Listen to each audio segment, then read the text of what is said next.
Hello and welcome back to another episode of Reading the Weird. This week we're reading part 2 of Bringing Home the Stars by Jennifer Kirk. In the confines of the helmet, his breathing sounded dry and raspy from the airy circulation system. Across the airlock in her cream suit, you could tell Zoe only by her slender figure, accentuated by the figure-hugging material.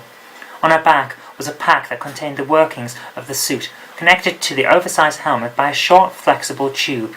It made her head look alien and huge. Catching sight of his own reflection in the mirror finish of her visor, he saw he looked equally misshapen. Seal's show was seated okay. Let's pump this thing open. Her voice echoed in his helmet, tinny and raspy from the tiny speaker in his ear. He nodded, and they both took a position either side of the airlock door. "How's it looking, Tubbs?" she asked. Tubbs answered from the safety of the bridge of the tug. "All systems good. Getting back signals for both of you, and your scanning equipment." It had been a compromise. He had not wanted to step foot inside the Starliner, so they had decided to leave him in the relative safety of the support rail on the tug. It was not perfect, but, under the circumstances, it seemed the best deal, as Zoe had point-blank refused to leave the salvage behind. In truth, Deza was inclined to agree with her, but there was always a nagging feeling of uncertainty that had been fostered by Tubbs' raw fear expressed in the story he had told. Faced with the opportunity not to step foot inside the vessel, Tubbs had taken it. "When the lights go green, release the locks," said Zoe. Deza nodded and turned to the panel. 3 lights turned in sequence from red to amber and then finally flickered to green. As the last one shone brightly, he grasped hold of the white lever recessed into the panel and pulled. It slid easy to halfway, and then he found he had to use a little more force on it. For a moment he thought it might not go, so he pushed harder. Just when he thought it was no use, the lever slipped and thumped all the way to the bottom, catching him off guard. Pain shot through his fingers. He yelped. "What's up?" asked Tubbs, his voice thick with fear. "I just caught my hand, nothing more." He checked the glove of his suit. It was fine. Nothing was torn. He might have a bruise on his hand come the morning. Despite the throbbing, he smiled to himself. Had Tubbs really been spooked by the bogeyman story? "Give me a hand here if you're okay," said Zoe. She was struggling with the release lever on the door. The tug's door opened okay.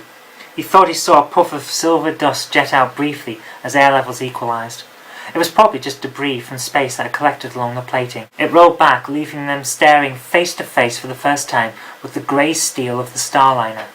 He put out his hand and rested it gently on the plating. It felt just like ordinary cold steel, and he wondered what it was that made Tubbs really so scared.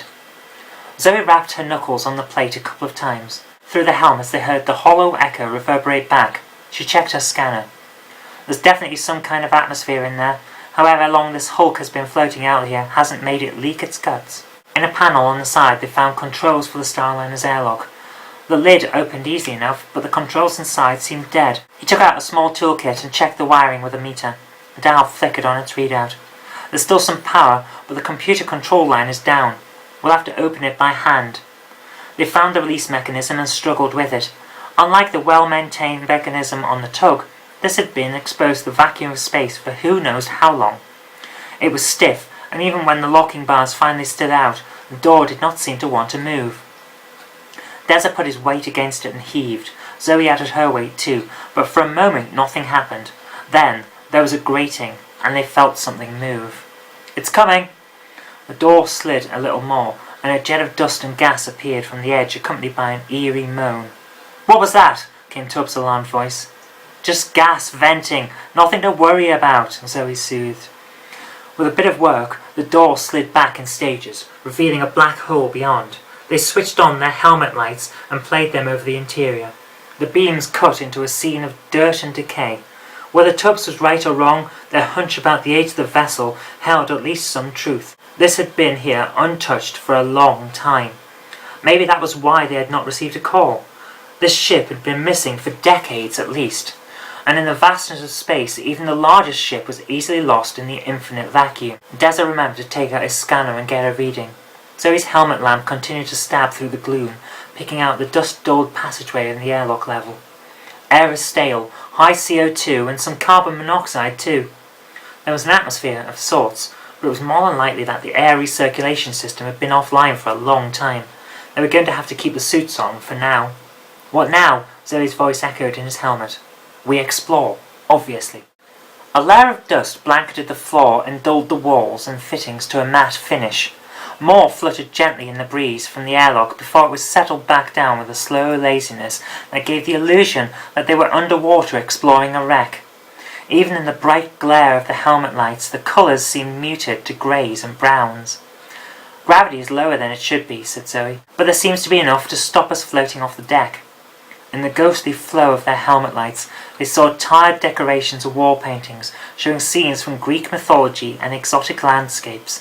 There was furniture, all antique, and made of solid wood. Everything was dulled and wrapped in a blanket of dust. Deza put his gloved finger to a painting of Neptune and rubbed it across. In the light of the lights, the colours became brighter and more lucid as the dirt peeled away, to reveal an image underneath that might have waited decades to be seen again by a person. "This is one hell of a cleaning job." She ignored him. "Let's try the next deck and see what we can find. Sooner or later we should find some kind of deck plan." They reached a set of lifts and tried the call button. Nothing happened. Retracing their steps, they found a stairwell and took them down one flight. At the bottom, they stopped and instinctively switched off their helmet lights. Light seeped out from around the edges of the door. "Tubbs, are you getting this?" asked Zoe.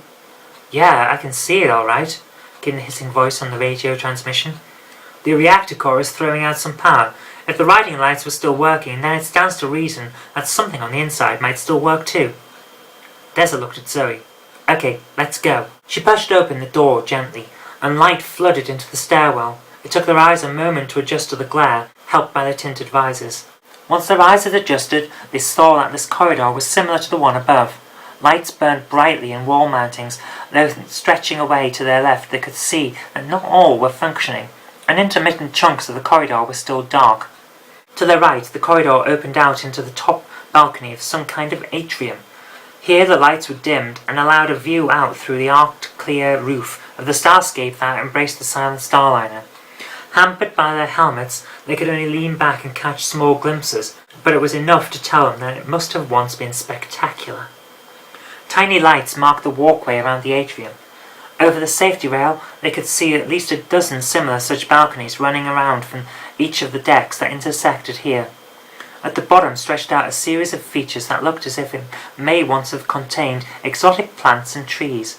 Now in the stale air of the starliner they were little more than husks, long since dead. Finding a grand staircase, they descended slowly, step by step.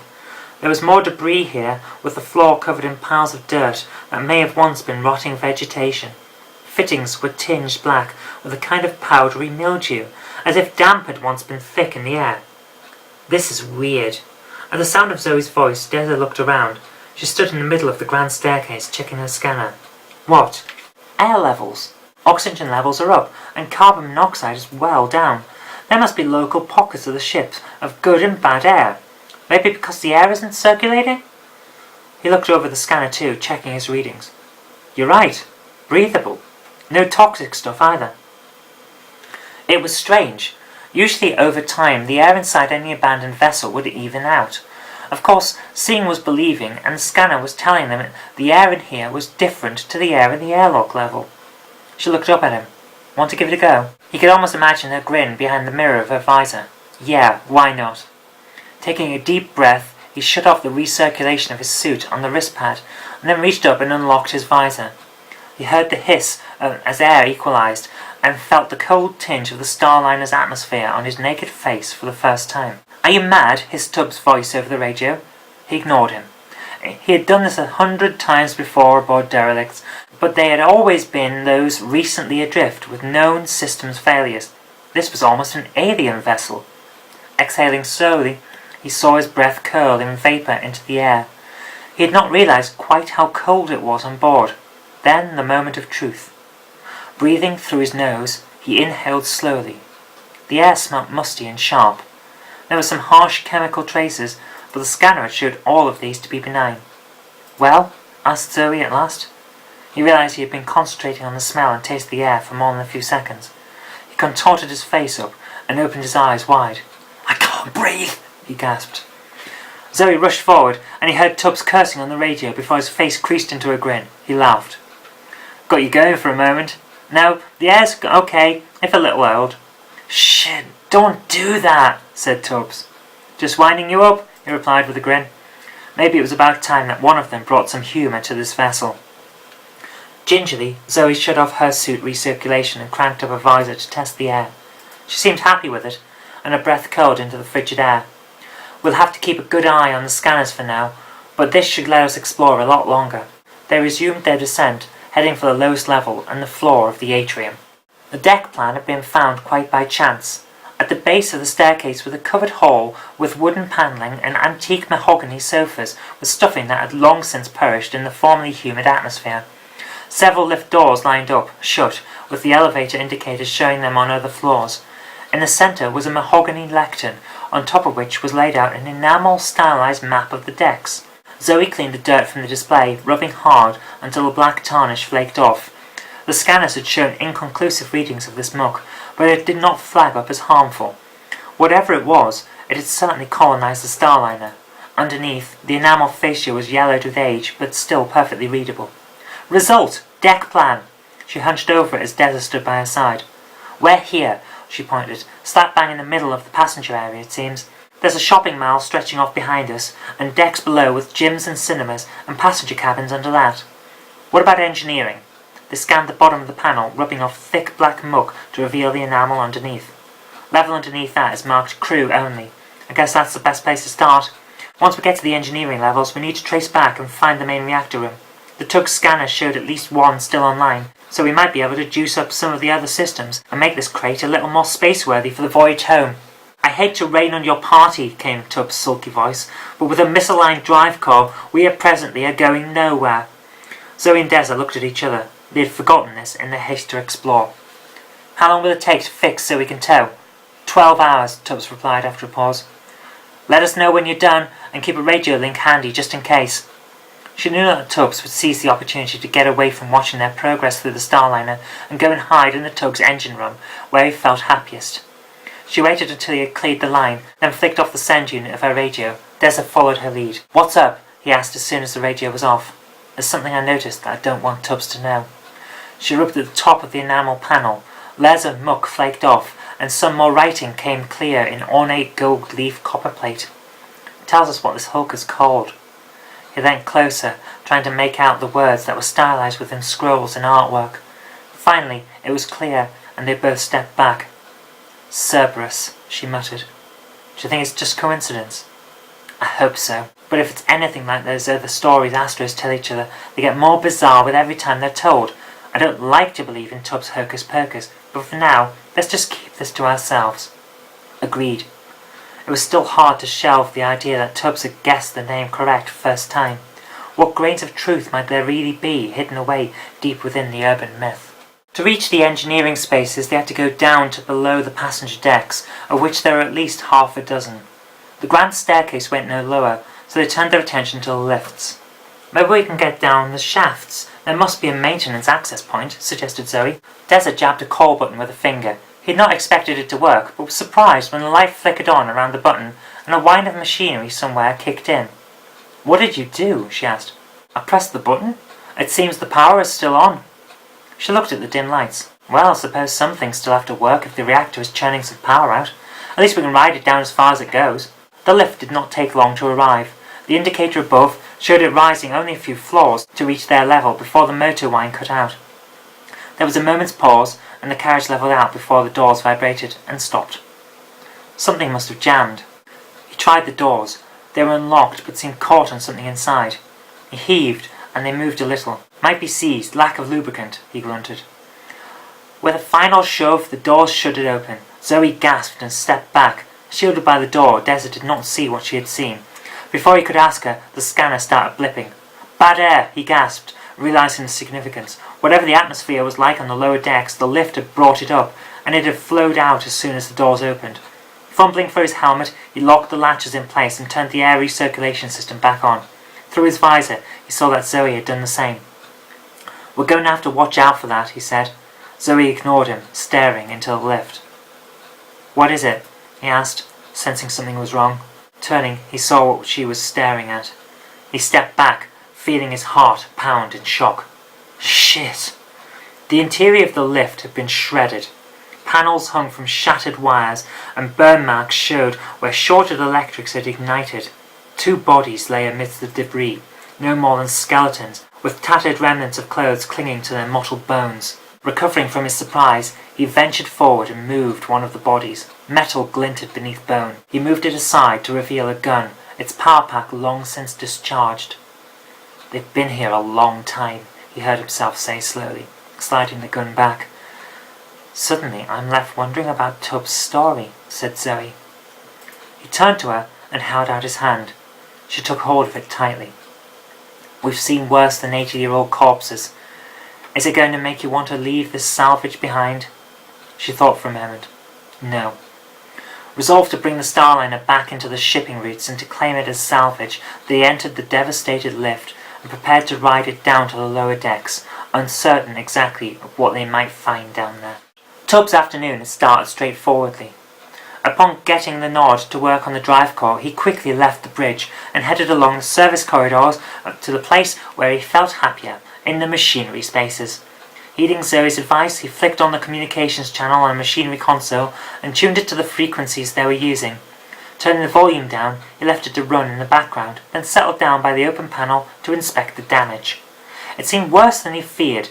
The core was severely misaligned, and it was actually surprised that it had not failed sooner. He cursed himself for not pushing harder at their stopover 3 months previously, to stay a few days longer for engine repairs.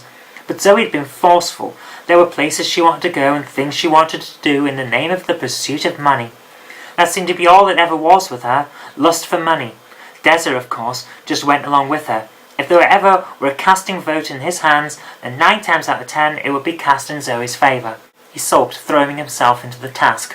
All he had to do was patch it up enough to make one final jump back into the shipping lanes, then onto the nearest spaceport. Of course, she would insist on towing the massive derelict along. In theory, it should not make much difference. Once the Rosen Bridge was open, mass was not important. Just drop in and ride the tube. It was just actuating an accurate Rosen Bridge that was the problem. With a misaligned core, they might be left drifting light years from anywhere with nothing but an ion drive that would take generations to take them anywhere meaningful. Buzzers wailed on the panel above him. He banged his head, extricating himself from within the open panel. Cursing, he scanned across the controls. Several LEDs blinked in time to the buzzers, showing energy fluctuations in the inlet manifolds for the core. At first, he thought it might be a glitch in the electronics, possibly disturbed when he had dug about behind the panel. But a diagnostic routine showed him that the faults were real this time. Even as he watched, gauges swung drunkenly back and forth as power levels spiked. Working quickly, he set up a containment field around the core, but he knew it would not hold for more than 8 hours. The rogue interference was persistent. He traced the energy flows back along the panels and tried to work out where the power spike was coming from. Readouts showed it was not the secondary reactor. That was running on minimal standby power, and his gauges read normal. One by one, he worked through each system until he found the culprit. On the final console panel, he saw a schematic that showed the power was spiking through the docking link. For a moment, he refused to believe it. Hadn't Zoe said the Starliner's power was offline? He checked the panel again. Diagnostics showed the docking link that had been inert when the tug had shuddered up to the airlock was now fluctuating power wildly. The only way to stop it would be to disconnect from the hatch and push off a little into space. That would fix the fluctuations, but it would also leave his 2 shipmates stranded on the derelict. He cursed and reached for the radio. He had to call them back. Only then could he break free and sever the errant connection. Turning up the volume, he realized with a start that they had been trying to raise him for some time. A voice, earnest and increasingly desperate, was trying to call him. "Tubbs, are you there? Please respond. Over." He recognized it as Zoe's businesslike voice. What was that coming through around the edges? Her voice wavered. It almost seemed to Tubbs as if she was scared. "What is it?" he responded at last, and instantly heard the relief evident in her voice. "Tubbs, I'm glad to hear your voice. We need you down here, now." He felt the fingers of fear creeping over his body, and the sweat began to prickle on his back. Where was Deza's voice? All over again, he felt the rising wall of fear that he had felt the moment they had found the Starliner adrift, and his mind cast back to the stories he had heard in more than a dozen spaceports. No, it could not have been real. He kept trying to assure himself, but they felt so much like false assurances. "What's up?" he ventured, trying to hide the unease he felt. "The structure, down above the engineering spaces. It's failed. We didn't know it was unsound to this extent. Deza went through. I can get him on local low-power band, but it seems that most of the communications in the suit are damaged, and he can only just talk with me. I'm going to need some help to get him out of here." The reality hit Tubbs and nursed the fears that had made him more than willing to stay behind on the tug in the first place. "You want me to come in there, into that thing?"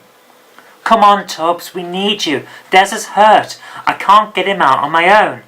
Caught between the rock and the hard place, he thought about the spiking power link. He had to get them back as fast as possible. Until they were aboard, there was no way he could get the tug disconnected and stop that stress on the core. "There's one thing you should know," he said. "The docking link went live and started spiking the systems. It's putting the core into a state of flux and setting up a resonance pattern. We have to detach or it will fail the drive core." He knew Zoe would have to consider the news. There were many things that she would find a habit of brushing aside when it suited, but this, even she knew the implications. Set up a resonant frequency on a damaged and misaligned drive core, and the damage gets worse, quicker and quicker until the core fails. If they lost the core, there was no way back to the shipping lanes. Worse still, if it suffered integrity failure on its quo field, then it could destroy the tug in the process. "How long have we got?" she asked. 8 hours at the absolute most. In truth, I'd rather detach within a safety margin of 6. "Then we have to get Deza out now. I'll give you directions to get down here while you're sitting up. It isn't far." He felt himself feel numb at the thought. He had been left with no choice but to confront his fears and venture out into the Starliner. And that's it for this part of Bringing Home the Stars. We're going to read part 3, which should be the third and final part next week, so I hope you join in with us next time. But until then, thank you very much for watching. If you did like this, remember to click the like button. Share it with your friends so that they can hear a good story too, and do subscribe for future videos so you know when the next part comes out. But until next time, I've been Zoe Kirk-Robinson. You've been watching Reading the Weird on the ZJKR channel, and I'll see you next time.